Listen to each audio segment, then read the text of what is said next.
Well, after a long-awaited break, Homeland has finally returned with a back-to-basics formula that brings it back to where it all began, but some illogical things do keep the show from achieving greatness. The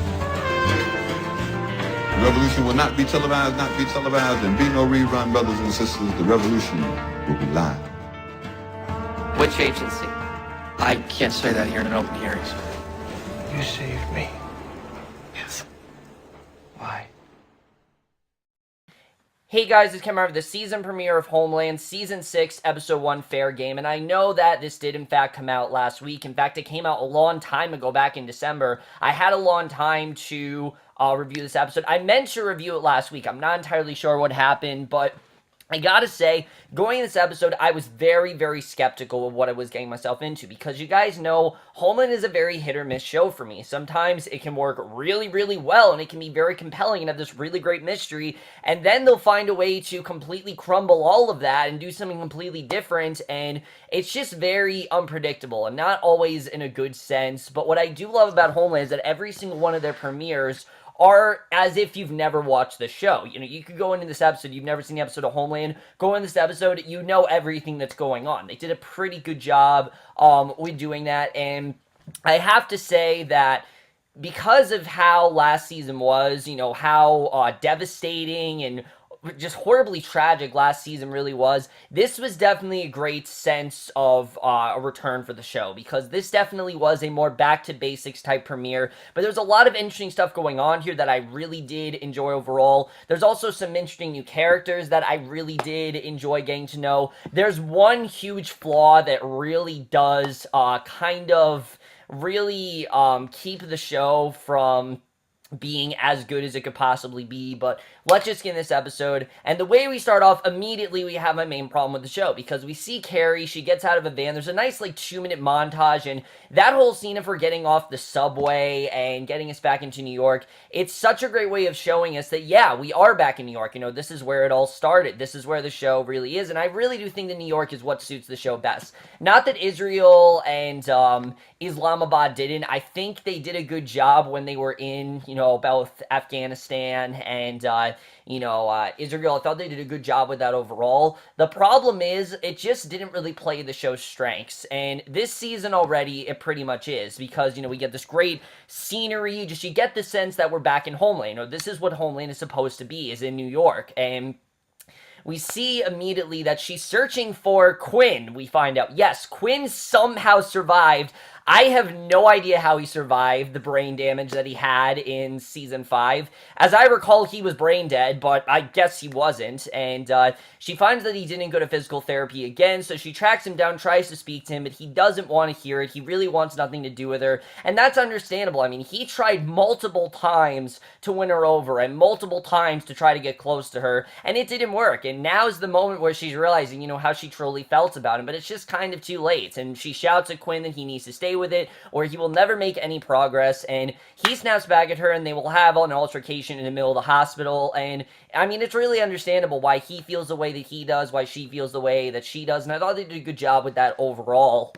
But the doctors then quickly separate them. Quinn heads back to his room, and Carrie gets more bad news. The doctors think that she should actually stop visiting Quinn for a while, because there's just really no reason to. I mean, he clearly does not want her there, and it's not really helping him in any way, so they believe she's actually hurting him more than she is helping him. And this whole storyline, I just don't care, honestly. I don't care. The show wants us to care, but I'm going to talk about it later, but really this whole storyline really pissed me off. The fact that Quinn is alive just feels so illogical. It makes no sense to me whatsoever, and the problem is most of this episode revolves around Carrie and Quinn. Apart from a couple other things, a lot of this episode is focused on them, and it really keeps the show from, you know, doing something great and trying to go back to this back-to-basics formula, because he's still there.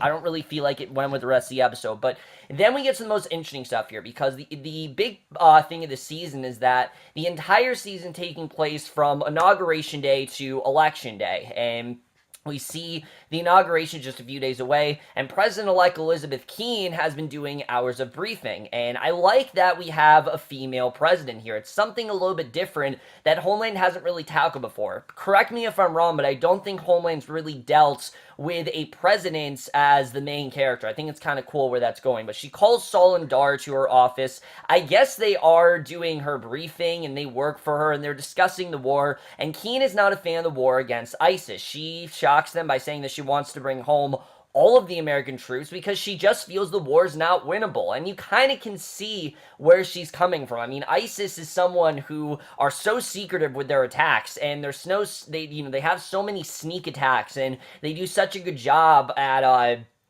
going anywhere, making sure their missions are done well. She really feels that this war, there's no way that the Americans could possibly win. So Saul then warns her that the way may not be winnable, but while keeping the troops there, they are containing the enemy in ISIS. Because, if they're not fighting ISIS, then, ISIS is just going to go completely rapid, and the country's going to be in an uproar. And that's obviously something that, it's going to be in constant turmoil, and we're going to be on the verge of destruction. And that's obviously something that he knows Keane does not want. And Saul and Dar then need to discuss Operation Signpost, a covert action and collection against Iran. They are funded at $85 million and obtaining information from Iranian computers. And Keane says she wants to skip ahead to the good stuff and be briefed on the U.S. drones and warfare. So it really seems like she's ignoring a lot of the big problems, like the war and things like that. We don't really know where her head is at, but she's definitely not as equipped to be president than, that she seems to be. I definitely think that this is not really someone who really knows what she's doing. I don't really get the sense that Keane is someone who should be in charge of this country, and already you can see that there definitely are a lot of red flags pointing at her.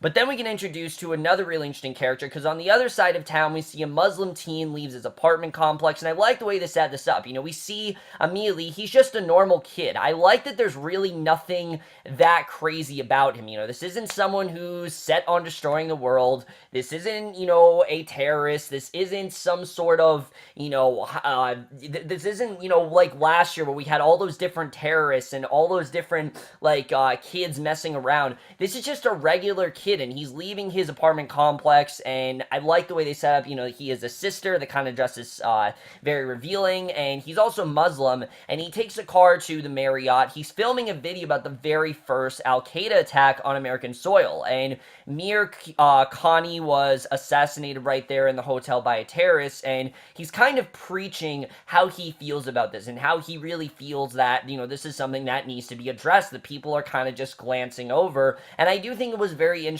where we go with this character. A lot of this episode we see him protest and seeing what he really believes in, and I really did like that. So Carrie heads to work. She's working as an advocate for Muslim Americans now, and she arrives at the office. She's surprised to see that During is there, and we know that During is starting to think of her as a lot more than a colleague, as we saw from Season 5. That's how we left up on that cliffhanger, and he's there for work stuff. Here's why Quinn doesn't need to be here. We have During in the show. Why do we need Quinn? It just feels like he doesn't need to be in the show because we have stuff going on with During, and things are already crazy as it is there. But he corners Carrie, asks her out to dinner later, and she actually turns him down. Obviously, she doesn't want a relationship with him, and he snarks that what she's doing as an advocate is small potatoes, and that he really doesn't feel it's playing to her strengths, that she deserves to be doing something a lot bigger. But as we know, Carrie doesn't want to go back into that life. She doesn't want to be in the CIA. She doesn't want to be working with During. She's done. She's seen too much. She's a mother now. She wants to do what's best for her, and During cannot control her. I think he wants to, but he just can't do that. And he changed the subject, announces that he's actually met someone, and Carrie's infuriated, tells him to get out, basically because he's telling her, look, even though I'm with someone, we're still gonna go on a date. So she already knows that During is not at all loyal, so that really doesn't make him look good in the end. And before he leaves, he makes one last Hail Mary to get Carrie back to real work, and actually leaves a gift. So we don't really know if that actually worked or if he actually swayed her over. But at the hospital, Quinn is up to something. We know that he wants to get out of the hospital. A janitor sneaks him out the back door. They hop in a car and drive up with this girl, Clarice. No, not Clarice from Silence of the Lambs. This is another girl named Clarice, and Here's where we get to the weirdest stuff in the episodes with Quinn. We're going to get into that in a second, but Saul and Dar have this really good scene discussing their meeting with Keane, which obviously didn't go too well. Like I said, she glanced over a lot of the big issues, and they're not entirely sure why. Dar thinks that Keane is acting out personally. That's what he thinks is, that her son was killed in Iraq at war. Saul feels it's a lot more straightforward than that it's simply just her glancing over things, but Dar thinks that she's doing this personally, and that he has a feeling that she holds a grudge against them, and their military is going to make their lives a living hell, basically because she knows that they were the ones that were in Iraq, and they were responsible for what happened to her son. So, yeah, you can kind of see why Keane is acting this way, and even though I'm not a fan of Dar, I've said it before, I don't like his character, I think he's just kind of there to cause problems. I get where Dar's coming from here. It actually does make a lot of sense if you think about it, but at the same time, we can clearly tell he's trying to manipulate Saul, so we don't really know if Dar's actually thinking this, or if he's just trying to make Saul go crazy, and that's something I'm definitely interested in getting into, is Keane really how they feel she is? So, Quinn then heads to a check cashing place, and he pays off the janitor. He then leaves with Clarice, and despite his state, she even lets him drive, and that made a lot of sense. Yeah, you're drugged up, yes, you're gonna drive. That, again, makes no sense whatsoever. They head to a nearby drug den and pay $200 for a room in the house full of prostitutes so that Quinn can get high, and we see a ton of scenes of him, this girl giving him a blowjob and all this stuff like that, and it was dumb, really. I don't know why they really had to go in this direction with Quinn. Again, it just seems like they don't know what to do with him, and I'm gonna get into that, but Dar's a secret meeting with someone from Israel. He warns them that the new president-elect is not a fan of their covert operation. So there's more going on with Dar than we think, and they have minimum 8 weeks to get the job done in Iran before Elizabeth takes over and pulls the plug. So we know that he really does not trust Keane whatsoever. There's definitely something going on with Dar that we don't know about, and I'm interested in seeing where that's going to go. But Sikou Ba, the young man who's posting Al-Qaeda videos on his website, he has the FBI storm his house in the middle of the night. They arrest him for inciting terrorist violence and encouraging others to take a stand against America, which is complete bullshit in my opinion. I mean, the kid really was just kind of preaching his feelings, and Carrie and Rita take on the case. Now, Rita is Carrie's partner, and I like Rita overall. I think that these two work pretty well together. Carrie's certain that Sikou's rights are being violated, and that after all, he is just a kid. She really feels he's just a kid who is just standing up for what he believes in, and he's just, simply a kid that has very strong beliefs, and for some reason, they're thinking of him as this terrorist. Why? Because he's Muslim, and I mean, it really does show kind of the world we live in, and the FBI, on the other hand, is certain that Sikou is homegrown jihad, that he will strike out at any minute, and this is a very interesting conflict, and this part of the episode, I'm very interested in seeing where this is going to go throughout the season, because I think this definitely is very interesting. Is he really a terrorist, or are they just thinking that? Again, they're kind of stereotyping him, but I do like the way that Carrie sees him as much more than that. She sees him as an actual kid who's just kind of standing up for what he believes in, and just kind of just wants people to address, what really happened, because it seems like a lot of people are glancing over it, and I'm interested in seeing really where this kid's arc is going to go. So Carrie then gets a phone call from the hospital. She rushes there. She learns that Quinn is actually missing, and after questioning the employee that helped Quinn sneak out, Carrie tracks him down at the drug den. He has a bad gash on his head because he was beaten up and robbed, and why Carrie decided to go to him even though they already said that she's probably causing him more damage, again, it made no sense to me. Carrie should not be the one to save him. Carrie isn't impressed. She drags him back to the hospital, and she sees that he really is not doing any better. He is in very bad shape, and he walks in the hospital. He begins freaking out. He's fighting with Carrie. Guards rush to help Carrie and tackle Quinn, and again, things just get really crazy here. So Carrie feels guilty. She takes Quinn home with her. I actually like that she did actually feel guilty here, because there's been a lot of times where Carrie's caused a lot of people harm, and I like that she is taking the blame for this, but this really isn't her fault. I mean, Quinn is just addicted to drugs because of the situation he was in, so she doesn't have the heart to make him stay at the hospital any longer, because she can tell that it's really doing stuff to him physically, mentally. I mean, he's really deteriorating from it, and she really feels it's not safe that he's here, and she moves Quinn into an empty apartment in her house and warns him not to bring any shady people over or do any drugs in the house, because she and Franny, of course, live upstairs. And before she leaves, she orders Quinn to take a shower, and later that night, she's tucking Franny into bed. He wanders through the house, jingles her door trying to get in, but she ignores him, and I really have no idea where they're going with this, honestly. It seems so out of place that now he's going to be living with Carrie. I have no idea where they're going here, but we'll have to see.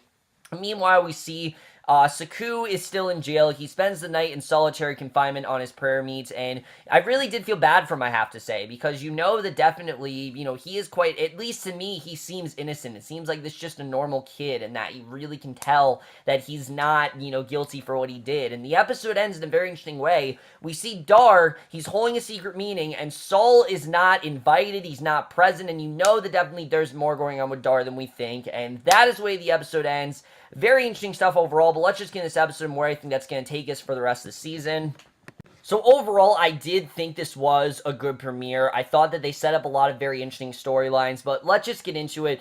First thing I really want to talk about is what is really going on with Dar, because it's clear that Dar, there's something larger at play here. I think what he said to Saul is possibly true, but I think he's also trying to make Saul go a bit crazy and get a bit paranoid that Keane is probably, you know, that Keane is actually trying to turn against them. And Saul even said that he's paranoid about it. So I definitely think that Dar is trying to get Saul just as paranoid. I don't know if Dar actually is paranoid, because we know he has another completely separate operation going on that doesn't include Saul whatsoever. So there's definitely more going on with that than we think, and that's something I'm definitely very interested in getting into, is what is really going on with Dar. Why is he not including Saul? What is his real mission here? Who is that girl he's with? I mean, there's clearly more going on with that, so that's something I'm definitely interested in touching upon, is what's happening with that. And then with Keane as well. I mean, Keane, as we know, she did in fact suffer a very tremendous loss, and is that having an impact in her decision making? Again, she's glancing over a lot of things to do with war and ISIS and a lot of problems that she probably should really be taking an interest in and really thinking about. She really should be doing something about it, but she's really just glancing over it. And this is going to become a problem, especially because, you know, now she's newly elected. This could really be a problem for her. So, you know, what is her real thinking here? What is she really, why is she glancing over this stuff? What does she really plan on doing as president? That's something I'm definitely interested in getting into. And Elizabeth Marvel is really good as a character so far. I really am liking what we're seeing of her, so I'm interested in seeing really what's going to happen with Keane, where she's going to go. I think that whole storyline is definitely very interesting, where they're going with that. And then Saku as well. I like Saku's overall storyline, that we have this kid that really seems quite innocent. It seems like he didn't really do anything wrong. It's just because of the culture and the religion, people are suspecting that he is very much against America, and that he is a terrorist, and that he wants to, you know, that he's going to attack them at any second. But you can tell that Carrie's not really thinking of him that way. You know, Carrie's seen a lot, she's done enough where she knows that this is just an innocent kid, and I really wholeheartedly believe that, yeah, he is just an innocent kid. I don't think that Saku has any sort of plans for destruction or warfare or anything like that. I think they're just kind of going overboard, and they're kind of just thinking that, oh, you know, this is a kid, he's Muslim, you know, put it together, there's, you know, he's probably going to attack. I don't think he really plans on doing that, though. I think instead, he's really just standing up for a cause that he really does believe in, that he really feels, you know, is something that needs to be addressed, and he wants people to know about it, and he wants to do something about it because no one else is, and I think that really is what Saku is really doing. But of course, no one's really listening to him, so again, I'm interested in seeing where that whole thing is going to go, and I think that Carrie really could make a good case for him. I really think this is going to be a successful case. I think this could be something where this could be a very successful case. This would go really well for him, and I like the actor overall. I like, again, that he's just a normal kid. There's nothing really crazy about him. You know, this isn't someone who was born in a time of war or anything. Like, he's just a normal kid that unfortunately is in a very controversial religion, and because of the religion he's in and because of the beliefs that he shares, it's just really unfortunate for him, because it really is making him a target with something that I think he really shouldn't be a target for. So again, I don't really know where they're going with that, but that's going to be very interesting. But now let's address the elephant in the room. The biggest problem with this episode by far is, of course, Quinn. You guys know that last season, I really did love Quinn. I think he was the best thing about Season 5. But I think he really did run his course. I think season 5, they really set it up where there were many times where he was near death, and I've said it before, I thought they were setting up his death. I mean, the finale of season 5 is a perfectly well done exit for the character. It shows us enough about Carrie and Quinn, the life they could have had together. It tells us enough about where he's going. So, you know, it really seemed like they were going to send him off. I don't really know why he's here, honestly. He doesn't really seem like he fits in with the rest of the plot, I have to say. And it really seems like they have no idea where they're going with him. I mean, first he's telling Carrie, oh, leave me alone, you know, it's better if you two stay distant from each other. Now he's like high on drugs, he's going to this whorehouse to get high, I guess. There's this girl Clarice in his life, we don't know who the hell she is. He's, you know, now moving in with Carrie. I mean, where are they really going with him? It just seems like he doesn't need to be here. It just seems like he was kind of here because, one, I think Rupert Friend really likes the character. Two, I think that the fans... They know that the fans really love Peter Quinn, so they feel, okay, we need to keep him on. But again, it makes no sense. I mean, you don't survive the kind of thing that Quinn had. It just doesn't really seem like something that he'd survive. As we know, the finale ended with Carrie making the decision to whether or not to pull the plug. It looked like she was about to pull the plug, and I guess she didn't because, I mean, he's alive and well, so I guess she didn't pull the plug. But it really seems like this character is completely invincible and that he cannot be destroyed. And that really makes me care less for this character. I liked that he was being put through the ringer last season. I mean, as hard as it was to watch, I liked it. It showed that he did have a vulnerability. It showed that he had a weakness. It showed that while he is this badass, he's not completely indestructible. He can get hurt. He can get severely damaged. And if they spend an entire season with him at Carrie's house trying to get close to her, with her trying to get close to him rejecting it, him trying to get out of there to get drugs, I am not at all interested in where this character is going. This is not the Peter Quinn that the show introduced to us. This is a completely different character that they really are only just keeping on there for ratings and really to show, in my opinion, Homeland has no endgame, and that's terrible. I mean, a show should have a beginning, a middle, and an end, and to me, it seems like Homeland really doesn't have one. I mean, they just renewed the show for 2 more seasons. It's absurd, really. There's no reason why Quinn still needs to be here, and the problem is, so much of this episode resided on Quinn. Yes, we had stuff going on with Keane. Yes, we had stuff going on with Saul and Dar, but Quinn and Carrie are the driving force of this entire episode. In fact, they are the main relationship of this show, and it really is not working anymore, I have to say. Maybe in season 4 it worked, maybe in season 5, but it's just not working, honestly. It's not working anymore. It doesn't make any sense why we're going in this direction, and especially when you have During, who is pursuing Carrie already, and already we know has an attraction to her that she really does not want and is very unwanted. That is alone is enough of a compelling storyline. You got an interesting storyline that could go in a lot of interesting places. You don't need to have Quinn on the show. It just feels so unnecessary that he's here. I really don't know why they kept him around, and it really did affect a lot of this episode for me. If Quinn was not here, this would have been one of the best premieres Homeland's done in a while, because I think there was a lot of very interesting stuff here.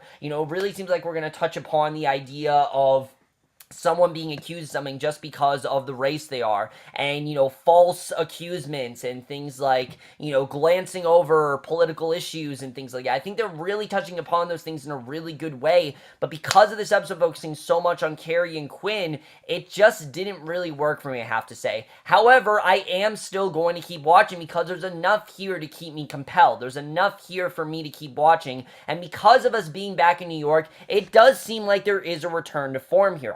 Quinn of it all doesn't really feel like he belongs here. But overall, guys, I did enjoy his premiere, as I have with pretty much every Homeland premiere. I thought they did a really good job of setting up the season. Also setting up what looks like the new direction for the series, and I'm very interested in seeing where we're going to go from here. But I am overall going to give Homeland Season 6, Episode 1, Fair Game, a 3.5 or a B. So overall, guys, my season premiere Homeland. Let me know what you guys thought of this episode overall. I know this episode is 2 weeks old, but what do you think of this episode? Love to hear your thoughts on it. Are you happy that Quinn's back? Do you really think the show need to bring him back? I personally feel that he's just kind of here. He doesn't really need to be there, but that's it for this video. Hope you guys enjoy it. We'll see you guys in my next, which will be for the second episode of Homeland, and I will see you guys for that. Okay, bye.